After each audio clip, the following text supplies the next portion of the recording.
Imagine que sai de casa numa manhã de agosto. O ano é 1967. Entra no carro com a sua família. Destino, Oaxaca. Uma viagem rotineira. 4 horas de estrada. Nada de extraordinário. Mas, em algum ponto do trajeto, entra numa névoa. Uma névoa densa, antinatural, que o envolve completamente. Vê luzes azuis pulsantes. Figuras humanas imóveis nas margens da estrada. O tempo distorce-se. As árvores crescem e morrem em segundos. O céu pisca entre o dia e a noite como se alguém estivesse a pressionar um interruptor cósmico. E quando sai do nevoeiro, já não é 1967. É 2010. Viajou 43 anos para o futuro. Em questão de minutos. A sua esposa envelheceu 43 anos. Você também. Mas os seus filhos pequenos continuam a ser crianças. Como se o tempo os tivesse respeitado, mas o tivesse devorado. Isto não é ficção científica. É o que a família Mendes afirma que lhes aconteceu na Estrada Federal 190, no México. Um caso tão estranho, tão documentado, tão impossível de explicar, que tem obcecado os investigadores há anos. E hoje, você vai conhecer cada detalhe arrepiante do que aconteceu naquela estrada amaldiçoada. Onde aconteceu exatamente. O que viram. O que sentiram. E o que descobriu a expedição científica que se atreveu a regressar ao mesmo lugar onde o tempo se quebrou. Prepare-se. Porque depois de ouvir esta história, nunca mais vai olhar para o nevoeiro da mesma forma. A família Mendes, uma manhã normal em 1967. Cidade do México, 15 de agosto de 1967. Roberto Mendes acorda cedo. Tem 32 anos. É engenheiro civil. Um homem pragmático, racional, que não acredita no paranormal. A sua esposa Helena, de 28 anos, professora primária, prepara o pequeno almoço enquanto os seus 2 filhos correm pela casa com a emoção típica de uma viagem em família. Daniela tem 7 anos. É curiosa, pergunta tudo, leva um diário onde desenha cada lugar que visitam. Miguel tem 5 anos. Tímido, prefere observar em silêncio, sempre agarrado ao seu ursinho de pelúcia chamado Pancho. O plano é simples: conduzir de Cidade do México até Oaxaca. Visitar os avós de Helena. Passar alguns dias nas montanhas. Voltar antes do início das aulas. Uma viagem que já tinham feito dezenas de vezes sem incidentes. Às 6h30 da manhã, carregam a bagagem no seu Chevrolet Impala verde-menta de 1965. Roberto verifica os pneus. Helena empacota lanches e água. As crianças brigam para ver quem se senta ao lado da janela. São 7 horas quando finalmente saem da Cidade do México. Roberto conduz. Helena leva um mapa aberto no colo. Não há GPS em 1967. Apenas mapas de papel, sinais de trânsito e conhecimento local. A Rodovia Federal 190. Uma rota que serpenteia por montanhas, vales e pequenas cidades. Bonita, mas exigente. Curvas fechadas. Declives acentuados. Os motoristas devem estar atentos. As primeiras 2 horas passam sem problemas. As crianças brincam com jogos de palavras. Helena canta canções. Roberto assobia enquanto conduz. É uma manhã perfeita. Céu azul. Temperatura agradável. Tráfego leve. Às 9h15, param em Santa Maria de Cumavaca. Uma pequena vila. Precisam de gasolina. Roberto estaciona numa antiga estação de serviço. 2 bombas enferrujadas. Um homem idoso com um macacão manchado de óleo aproxima-se para atendê-los. Enquanto enche o tanque, o homem repara na matrícula do carro. Cidade do México. Vão para Oaxaca? Pergunta. Roberto acena com a cabeça. Sim, visitar a família. O homem hesita. A sua expressão muda. Olha para a estrada que continua para sul com algo que parece apreensão. Tenham cuidado, diz finalmente. Especialmente depois do quilómetro 135. Há algo estranho lá. Helena ri. Estranho? Como o quê? O homem não sorri. As pessoas da cidade não conduzem por lá depois do anoitecer. Dizem que o tempo não funciona bem nesse trecho. Relógios que param. Pessoas que perdem horas sem perceber. E a neblina. Aquela maldita neblina que aparece do nada. Roberto, sempre cético, agradece pelo conselho, mas internamente descarta as palavras como superstição rural. Helena, no entanto, sente um arrepio. Algo no tom do homem era sincero demais. Eles pagam a gasolina. 23 pesos e 50 centavos. Roberto guarda o recibo no porta-luvas. Esse recibo, anos mais tarde, tornar-se-á uma das provas mais importantes do caso. Eles continuam a viagem. As crianças adormeceram no banco de trás. Helena olha pela janela, pensativa. Achas que devemos tomar outro caminho? Pergunta. Roberto abana a cabeça. São apenas contos. Cada povo tem as suas lendas de estradas assombradas. Vamos ficar bem. São 5h10 da manhã. O Chevrolet Impala passa o quilómetro 130. 135. 137. E então, tudo muda. A neblina, quando o tempo se rompe. Quilómetro 137. Roberto conduz a uma velocidade moderada. 60 km por hora. As curvas da estrada exigem atenção. Helena está a ler um livro. As crianças continuam a dormir. E, de repente, sem aviso, a temperatura cai. Não gradualmente. Instantaneamente. Como se alguém tivesse aberto a porta de um congelador gigante. Roberto vê o seu hálito condensar-se à sua frente. Helena abraça-se a si mesma, tremendo. O que foi isso? Sussurra Helena. Roberto não tem resposta. Ele olha para o termómetro no painel.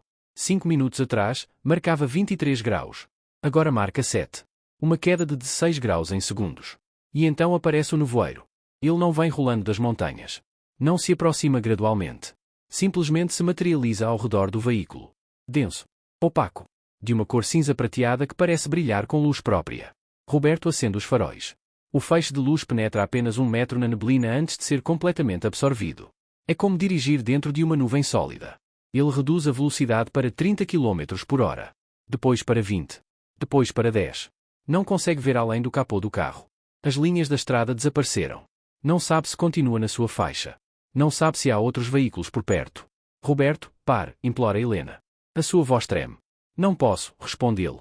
Não sei onde fica o acostamento. Se sair da estrada. E então eles veem a primeira luz. Um brilho azul à esquerda. Pulsante. Como um batimento cardíaco. Luz que emana de algum lugar dentro da neblina. Roberto vira a cabeça. E o que vê paralisa-o momentaneamente. Uma figura. Humanoide. Parada ao lado da estrada. Completamente imóvel. Banhada por aquela luz azul antinatural. Não consegue ver detalhes. O nevoeiro é demasiado denso. Mas a silhueta é inconfundível.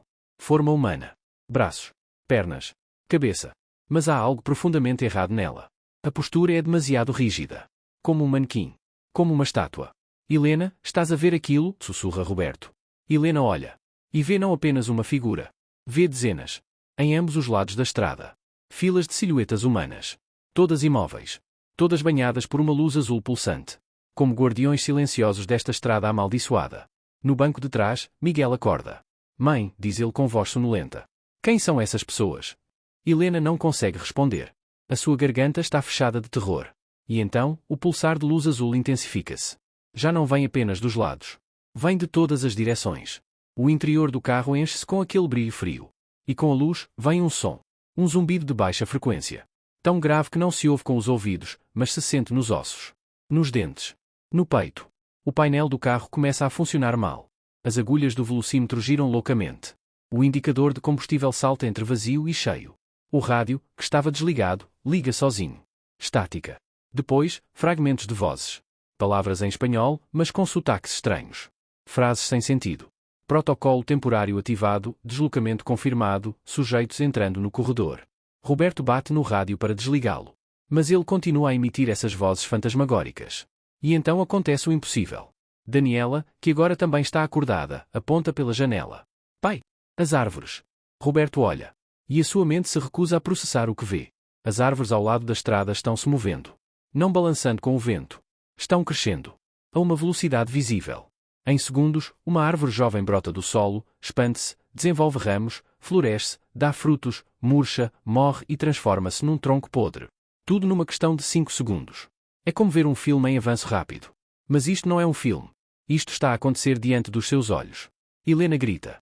Miguel chora agarrado ao seu ursinho. Daniela, mesmo em seu terror, observa fascinada. E o céu? O céu começa a piscar. Dia. Noite. Dia. Noite. O sol cruza o horizonte em segundos. A lua aparece e desaparece. Estrelas nascem e morrem. Como se o universo estivesse tendo uma convulsão temporal. Roberto pisa no acelerador. Eles precisam sair dessa. Seja lá o que for isso. O Impala acelera. 40 km por hora. 50. 60. A neblina continua tão densa que ele mal consegue ver, mas não se importa. Eles só precisam escapar. As figuras humanas nas laterais da estrada começam a se mover. Elas não andam. Elas deslizam. Flutuando paralelamente ao carro. Mantendo o ritmo sem esforço aparente. E agora ele consegue ver os seus rostos. Ou a ausência de rostos. Onde deveriam estar as suas características, há apenas superfícies lisas e brilhantes. Como máscaras de luz sólida. O pulso azul atinge um crescendo. A luz é tão intensa que Roberto tem que apertar os olhos. O zumbido é tão forte que ele sente que o seu crânio vai vibrar até se partir. E então, o carro atravessa algo. Não é visível. Mas é tangível. Como atravessar uma membrana invisível. Uma resistência momentânea. Um alongamento do próprio espaço. E do outro lado, tudo para. A névoa desaparece instantaneamente. As luzes azuis se apagam. O zumbido cessa. O céu volta ao normal. Estático. Azul. com um único sol em posição fixa. Roberto pisa no travão. O carro para no meio da estrada. Silêncio absoluto. Apenas o som de 4 respirações aceleradas. O motor do Impala ronronando suavemente. O que foi isso? Helena finalmente consegue falar. Roberto não consegue responder. Ele está a tremer. As suas mãos ainda agarram o volante com tanta força que os seus nós dos dedos estão brancos. Ele olha para o relógio do painel. São 10h20. Apenas 15 minutos desde que entraram na neblina. Mas pareciam horas. Dias. Ele olha ao redor. A estrada parece normal. Árvores imóveis. Céu estável. Nenhuma figura misteriosa. É como se os últimos 15 minutos nunca tivessem acontecido. Pai, diz Daniela do banco de trás. A sua voz soa estranha. Confusa. Por que é que os carros parecem tão estranhos? Roberto olha para a frente. E vê, aproximando-se na direção oposta, um veículo. Mas não é como nenhum carro que ele já tenha visto antes. É aerodinâmico. Elegante. Com faróis que parecem faixas de luz em vez de lâmpadas redondas. O carro passa por eles. O motorista olha para eles com uma expressão de absoluta confusão. Como se ver um Chevrolet Impala de 1965 fosse a coisa mais estranha do mundo. E então Roberto vê a placa na estrada. Oaxaca, 45 km. Impossível. 15 minutos atrás, eles estavam a 100 km de Oaxaca. Não há como terem percorrido 55 km em 15 minutos. Teriam que ter conduzido a mais de 200 km por hora. E ele estava a conduzir a 10. Algo está errado, murmura Helena. Ela está a olhar para o seu próprio reflexo no espelho do quebra-sol. E o que ela vê a faz suspirar. O seu rosto envelheceu. Não dramaticamente. Mas visivelmente. Linhas mais profundas ao redor dos olhos. Rugas na testa que não estavam lá esta manhã. Fios de cabelo grisalho que definitivamente não tinha. Roberto olha-se no espelho retrovisor. E vê o mesmo. Parece mais velho. Cansado. Como se tivesse envelhecido anos em minutos. Olha para as crianças. Daniela e Miguel. E estão exatamente iguais. Os mesmos rostos redondos de crianças. O mesmo cabelo. As mesmas roupas. Precisamos chegar a uma cidade, diz Roberto, tentando manter a calma. Descobrir o que aconteceu. Talvez tenha sido um vazamento de gás. Alucinógenos naturais na neblina. Deve haver uma explicação. Ele liga o carro. Dirige em direção a Oaxaca. Cada quilómetro percorrido parece surreal. Os carros que passam são todos estranhos. Modelos que ele nunca viu. E as pessoas. As roupas que vestem são diferentes. Mais modernas. Mais coloridas. Chegam aos arredores de Oaxaca. E Roberto freia bruscamente. Porque o que vê à sua frente não é a Oaxaca que conhece. Há prédios novos. Enormes. Onde antes havia campos vazios. As ruas estão cheias de carros impossíveis. E as pessoas. Todas elas têm pequenos dispositivos retangulares nas mãos. Olhando para eles. Tocando telas que brilham. Roberto, Helena sussurra. Onde estamos? É a pergunta errada. A pergunta certa é, quando estamos? 2010, chegada ao futuro. Roberto conduz lentamente pelas ruas de Oaxaca. Cada imagem que vê desafia a sua compreensão. Ecrãs gigantes em edifícios exibindo imagens em movimento. Mas não são projeções de cinema. São planos. Brilhantes. Com cores impossivelmente vivas. Ele para num semáforo. Um semáforo que não deveria estar ali. Aquele cruzamento nunca teve semáforo. E o semáforo em si é estranho. Não é uma caixa suspensa com lâmpadas incandescentes. É um poste fino com luzes LED que parecem flutuar no ar. Um jovem atravessa a rua à frente do carro. Ele está falando sozinho. Não, espere. Ele tem um pequeno dispositivo no ouvido. Ele está falando ao telefone. Mas sem fios. Sem o fone enrolado. Apenas aquele pequeno objeto sem fio. Helena agarra o braço de Roberto. Algo está muito errado. Nada disso deveria estar aqui. Um polícia de trânsito se aproxima do carro. Roberto abaixa a janela. O policial se inclina, olha para o interior do Impala com uma expressão confusa. Bom dia. Carro clássico? Está indo para um evento de carros antigos. Roberto pisca. Carro clássico? Este carro tem 2 anos. O polícia franze a testa. Senhor, este é um Chevrolet Impala de 65. Tem 45 anos. O mundo de Roberto inclina-se. Não. Comprei este carro novo há 2 anos. Em 1963. É de 65, mas... Senhor, interrompe o polícia. O seu tom é mais cauteloso agora. Estamos em 2010. Silêncio absoluto. Roberto olha para Helena. Helena olha para Roberto. As crianças estão caladas no banco de trás, sentindo a tensão sem compreendê-la completamente. Isso é impossível, diz Roberto. Mas a sua voz soa oca. Porque, em algum nível profundo, parte dele já sabe disso. Os carros estranhos. A tecnologia impossível. Os edifícios novos. O polícia observa Roberto com preocupação crescente. Senhor, está bem? Esteve a beber? Não compreendo, intervém Helena, com a voz a quebrar. Saímos da cidade do México esta manhã. 15 de agosto de 1967. Há apenas 3 horas. E entramos num nevoeiro e... O polícia agora parece genuinamente alarmado. Ele chama pelo rádio. Minutos depois, chegam mais patrulhas. Paramédicos. As crianças começam a chorar. Eles levam a família para o hospital mais próximo. Não como suspeitos criminais, mas como casos médicos. Possível envenenamento por gás. Possível psicose coletiva. Deve haver alguma explicação médica. No hospital, os médicos examinam a família. E descobrem algo que os deixa completamente perplexos. Roberto e Helena mostram sinais físicos de terem envelhecido 43 anos. As análises de tecidos, as biópsias de pele, os exames dentários, tudo indica que os seus corpos têm 43 anos a mais de desgaste do que deveriam. Roberto tem tecnicamente 75 anos biologicamente.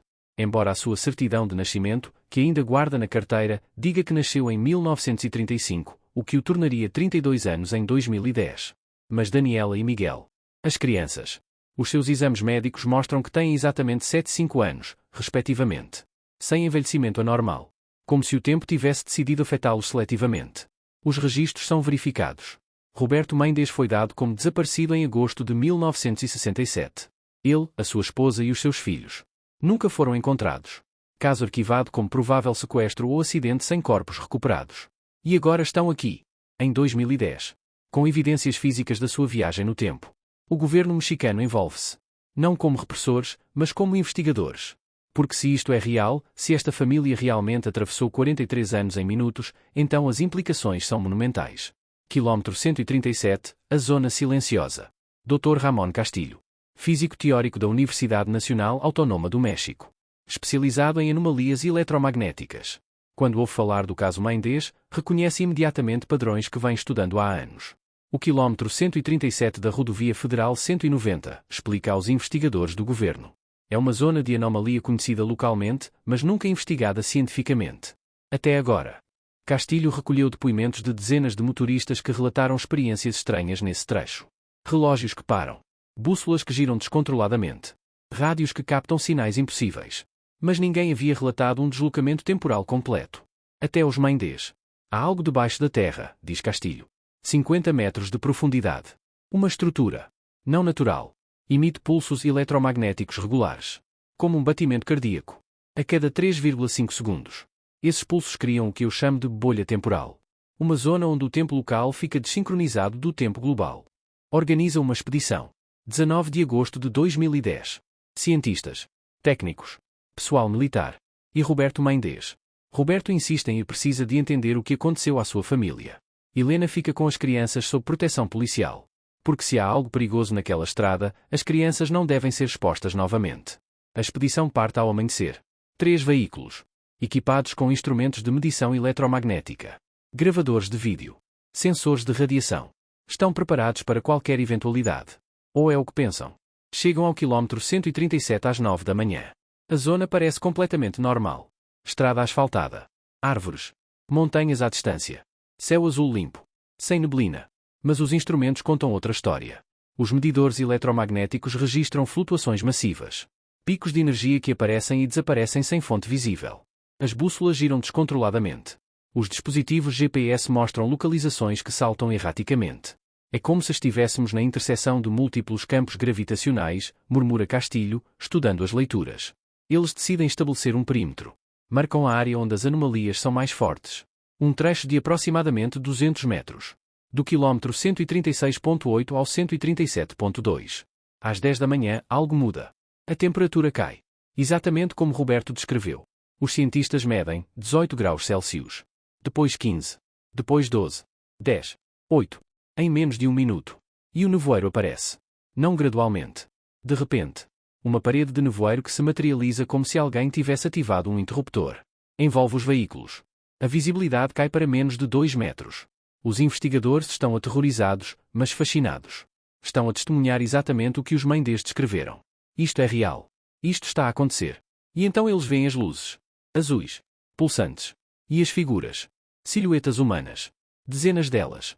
Imóveis na névoa. Roberto, que está no veículo principal com Castilho, sente por terror. São as mesmas, sussurra. As mesmas que vimos. Um dos técnicos sai do veículo para colocar sensores. Ele caminha em direção a uma das figuras. Aproxima-se a menos de 3 metros. E a figura permanece imóvel.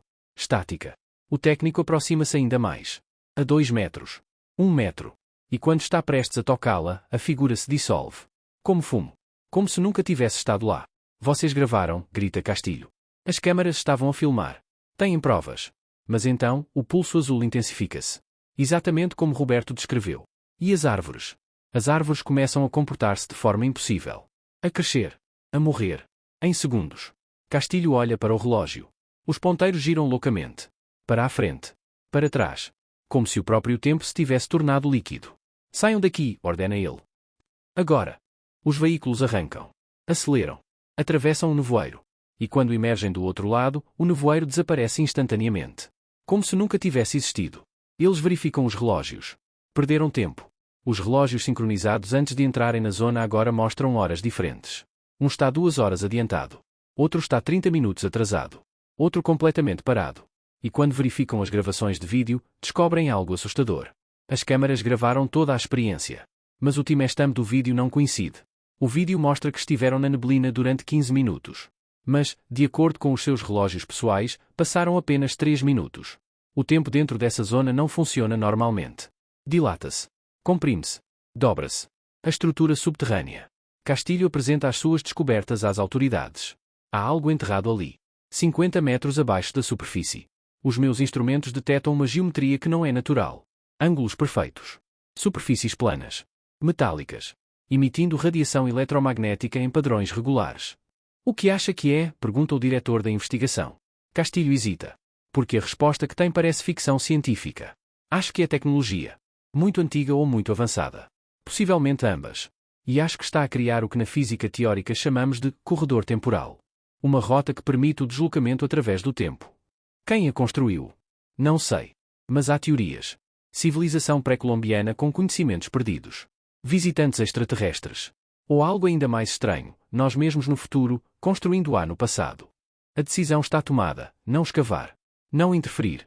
Porque se essa estrutura está a criar estabilidade temporal na região, alterá-la poderia causar consequências imprevisíveis. Poderia criar mais deslocamentos temporais. Ou poderia colapsar a estrutura e criar um vazio temporal. A área do quilômetro 137 é isolada. Sinais de aviso são colocados. A estrada é temporariamente desviada. Não se pode arriscar que mais viajantes inocentes entrem nessa zona. Outros casos.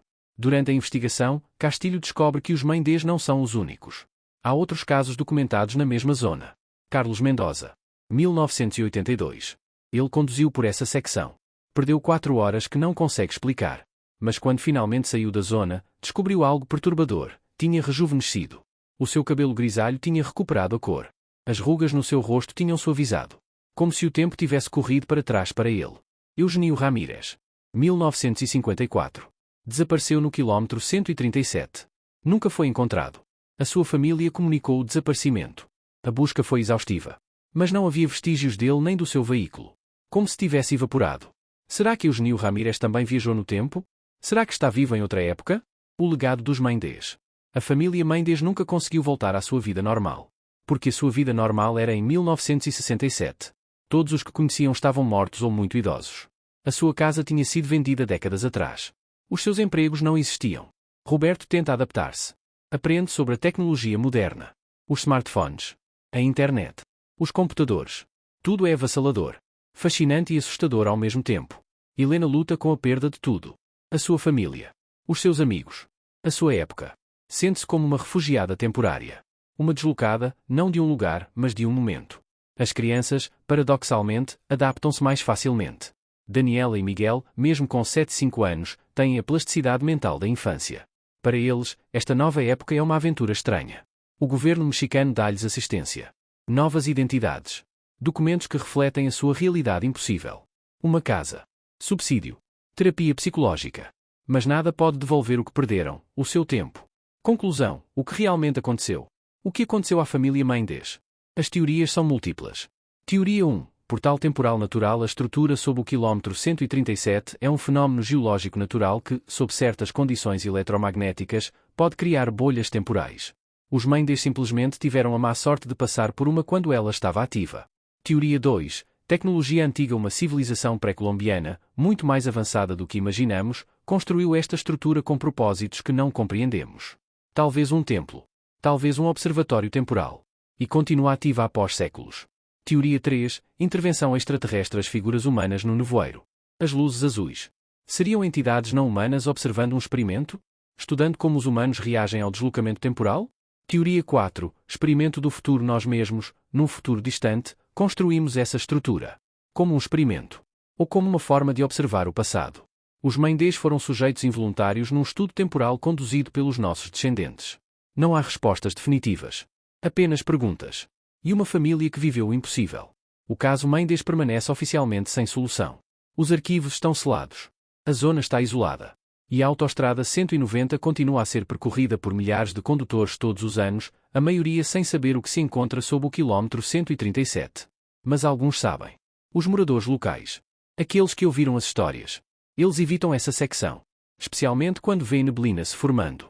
Porque essa neblina não é apenas neblina. É um portal. Um portal que se abre ocasionalmente entre diferentes momentos do tempo. E se você entrar, nunca sabe quando vai sair. A família Mendes saiu 43 anos depois.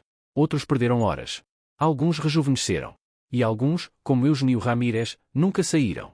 Então, da próxima vez que conduzir por uma estrada e vir um nevoeiro denso a aparecer sem motivo, um nevoeiro acompanhado de luzes estranhas e uma queda repentina de temperatura, talvez deva dar meia volta. Porque essa névoa pode ser um convite. Um convite para viajar no tempo. E não há garantia de que você possa voltar. Ou, se você voltar, não há garantia de quando será. A família Mendes entrou na névoa em 1967. Saiu em 2010. Perdeu 43 anos em 15 minutos. Quantos anos você está disposto a perder?